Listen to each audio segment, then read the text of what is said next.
welcome back to my channel. Yay! Today I'm filming indoors.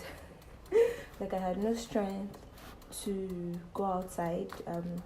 Today's video is not like a fashion video, it's just something that came to mind a few days ago, and I thought that I should share with you guys. So sometime last week or 2 weeks ago, I think, I came across this book, Letter to My Sisters.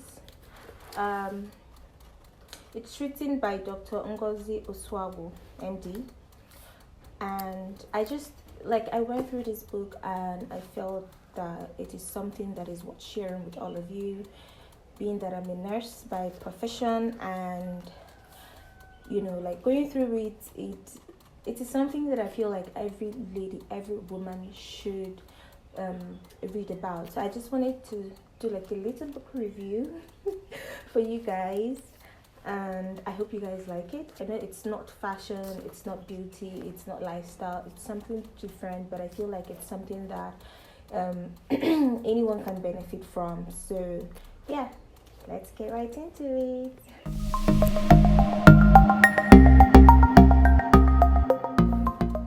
Okay, so this letter to my sisters is basically about, first of all, the author is a doctor, OBGYN doctor, obstetrics and gynecologist.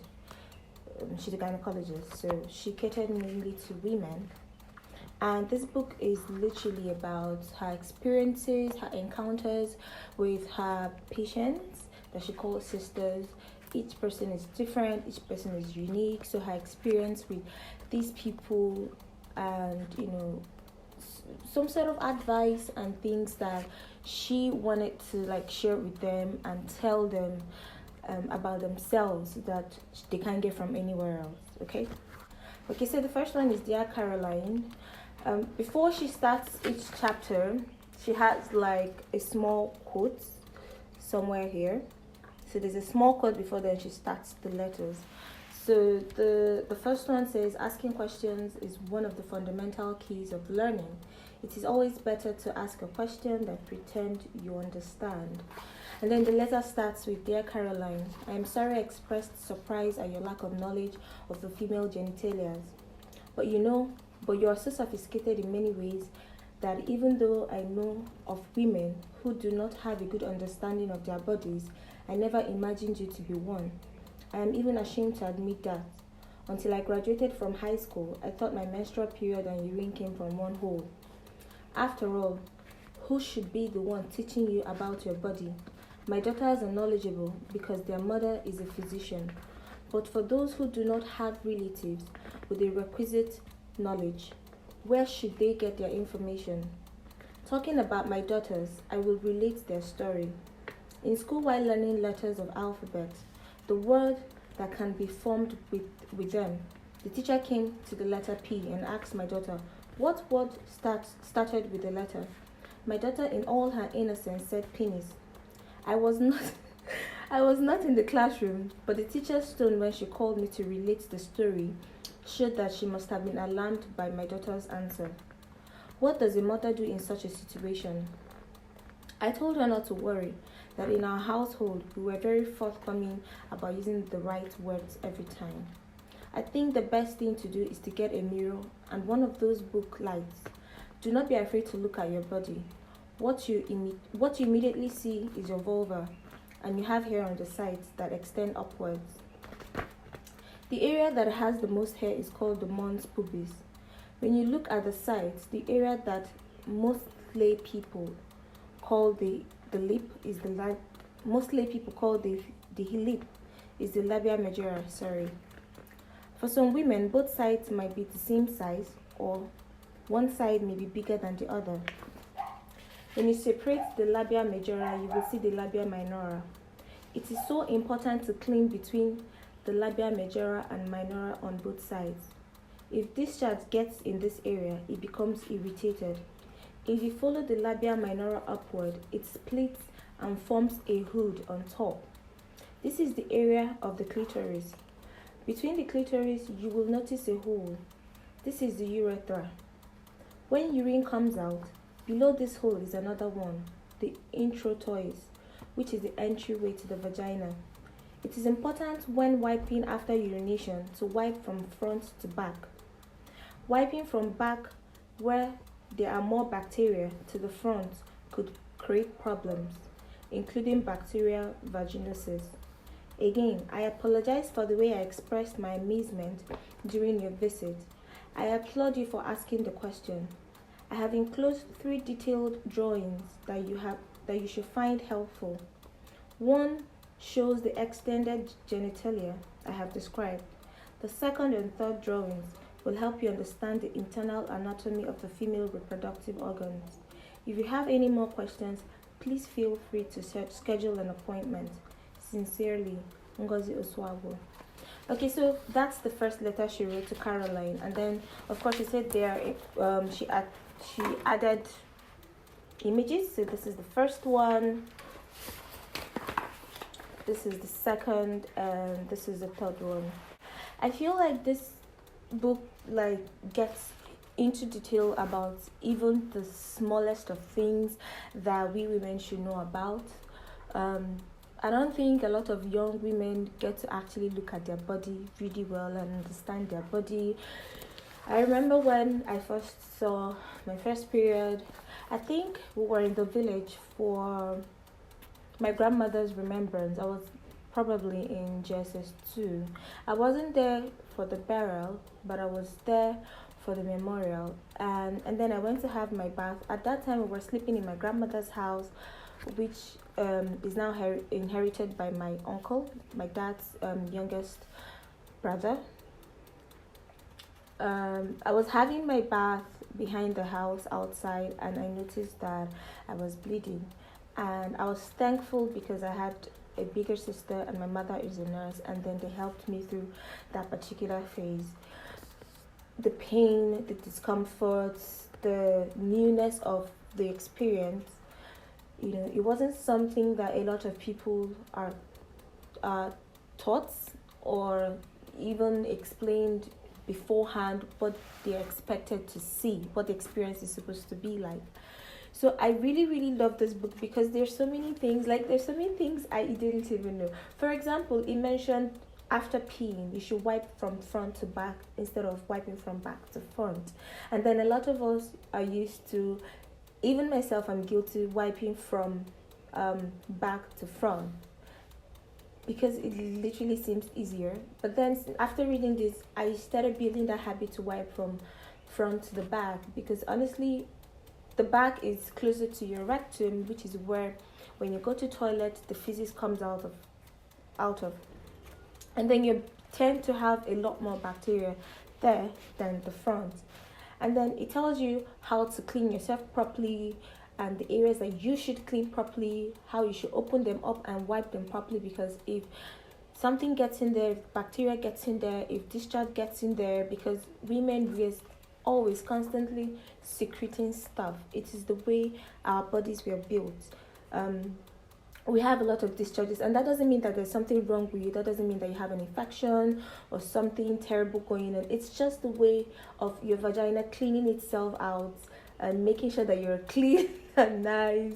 I hope this isn't weird for you guys. It's not weird for me because I'm used to it, but then I feel like I should pass this information across because a lot of us actually need them.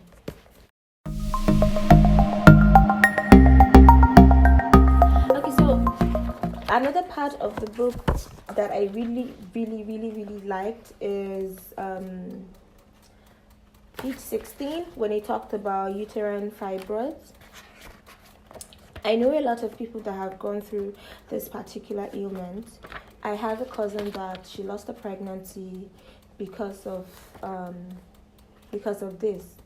So the quote says, just as women's bodies are softer than men's, so is their understanding.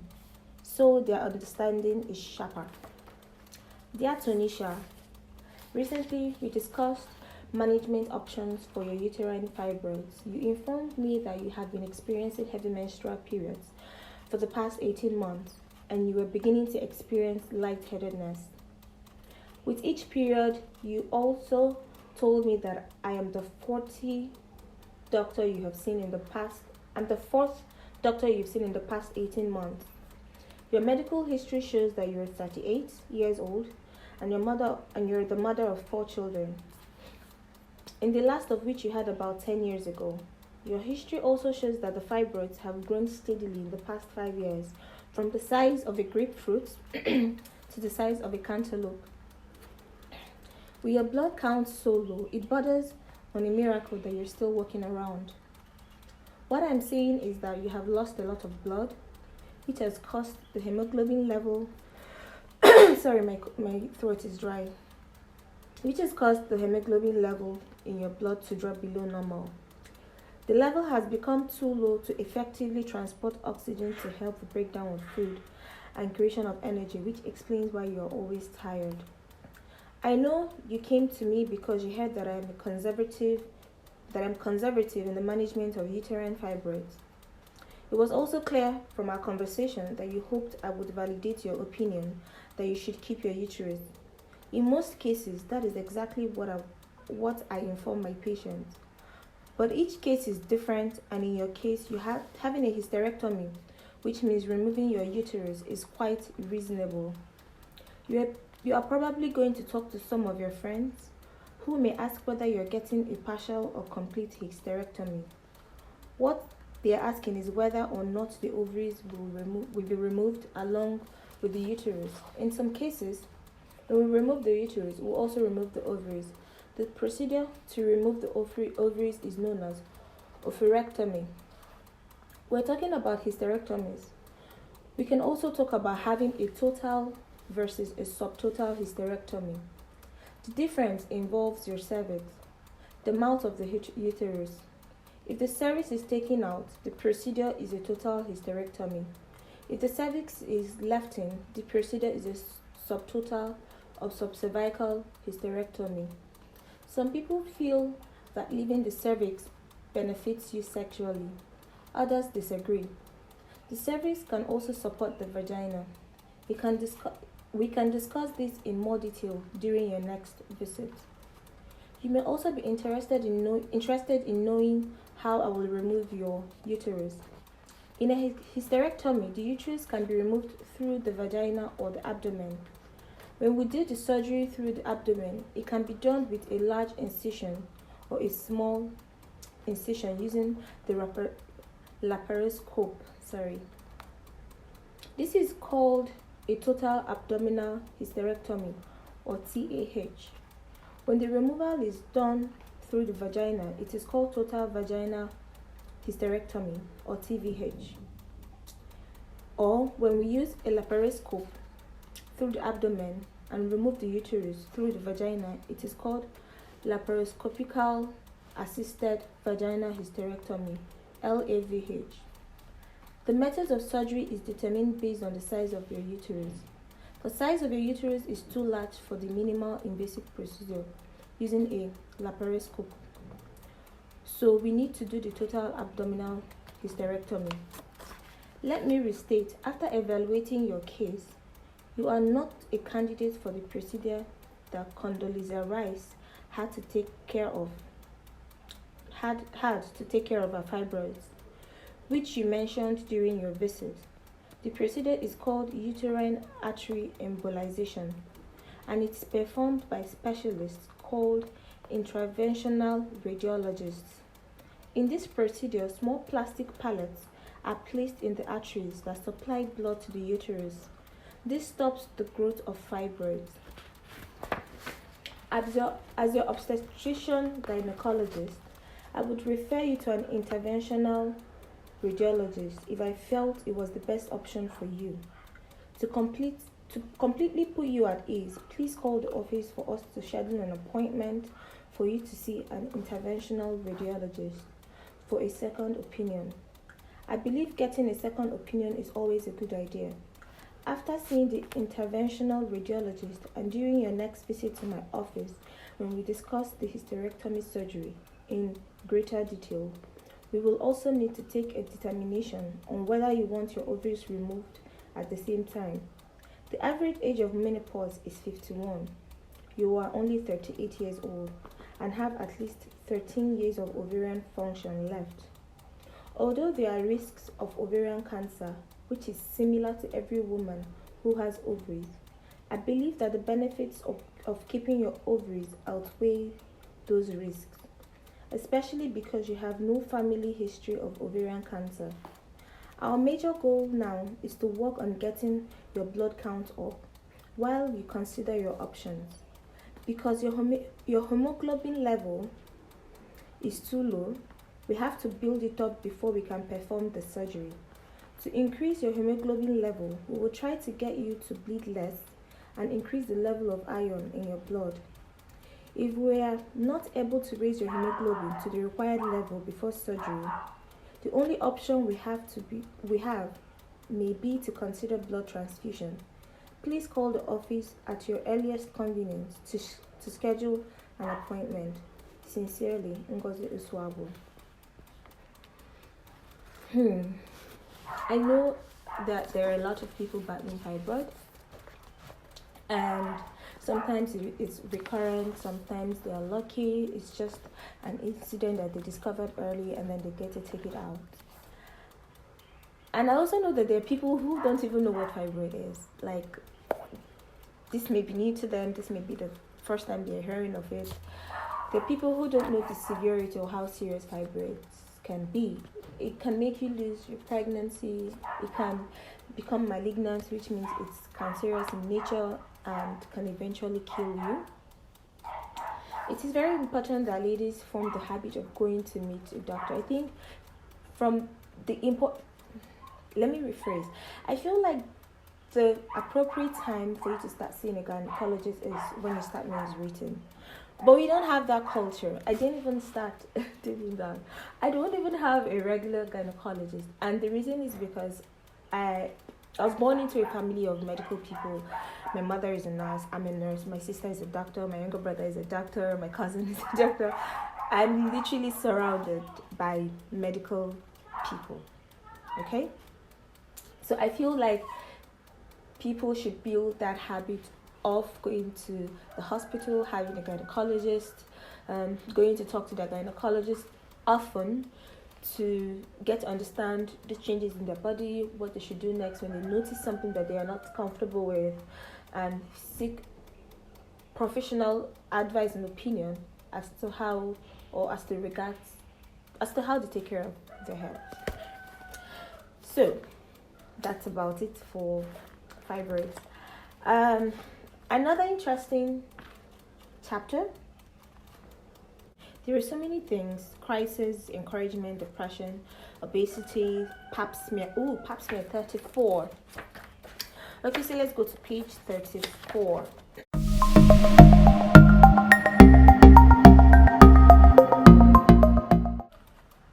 It's a short one, I hope so. The quote came behind. It says, "I wonder if one of the penalties of growing older is that you become more and more conscious that nothing in life is very permanent." That was said or written by Eleanor Roosevelt. Dear Shakira, I did not perform a Pap smear during your last appointment. I simply performed a pelvic exam and took cultures. The cultures will enable us to better evaluate the medical condition that brought you to my office and of course treat you properly. You are not due for a Pap smear for another 6 months. People always seem to confuse a pelvic exam and a Pap smear, but these terms are not synonymous. A Pap smear and an annual gynecological examination are also not the same. Another common misconception is that a Pap smear is done whenever a pelvic exam is conducted. But a Pap smear is only one of the tests that can be done during a pelvic examination. During a pelvic examination, I examine the genitalia. Although I know you may have heard your genitalia referred to as a coochie, pocketbook, or another common slang, the correct name is actually the vulva. I insert a speculum into the vagina to enable me to view inside the vagina and check for bleeding, discharge, or any lesions. I also take a look at the cervix, which is the mouth of the uterus. Then I perform a bimanual examination. This is where I insert 2 fingers into the vagina and place my other hand on the abdomen to feel for the other pelvic organs, which include the uterus and ovaries. Other tests may include those to check for sexually transmitted infections like gonorrhea and chlamydia, or if you have any bleeding abnormally, or an endometrial biopsy. There are still other tests that I may conduct to check the uterus, fallopian tubes, the ovaries for abnormal development. Pap smears are recommended for all women over 21 years of age or earlier if they are sexually active. Some people, especially Spanish speakers, refer to the Pap test as Papinoculao, after George Papinoculao, who developed the tests. Its main purpose is to screen for cervical cancer. A sample is collected by gently scraping the loose cells of the opening of the cervix. The collected cells are placed on slides on the bottom or in a bottle and examined for any abnormalities. I must point out that the Pap smear only serves to screen for cervical cancer. It does not tell us anything about ovarian, breast, or endometrial cancer. Please note that the best time for Pap smear is before or after your menstrual period, and best results are obtained if you do not douche or use any medication in your vagina, or have sexual intercourse for 24 hours before your Pap smear is done. An annual examination is head-to-toe examination. It includes examining the teeth, listening to the heart and lungs, and performing breast, abdominal, and pelvic exams. A Pap smear may be performed during an annual examination, but it is not required. I hope you have a better knowledge of what we mean by pelvic examinations and Pap smears. The next time you have a pelvic examination, you should feel free to ask why it's being done. Do not assume it is only to obtain a Pap smear. Sincerely, Ngozi Oswabo.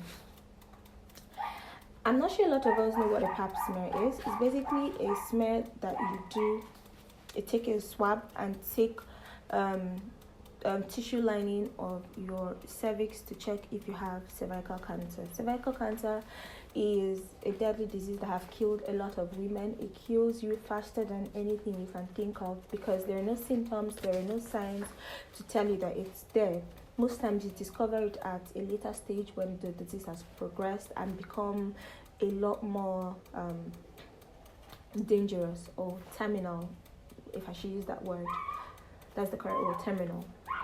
So we should build the habit of going to doctor, perform a Pap smear.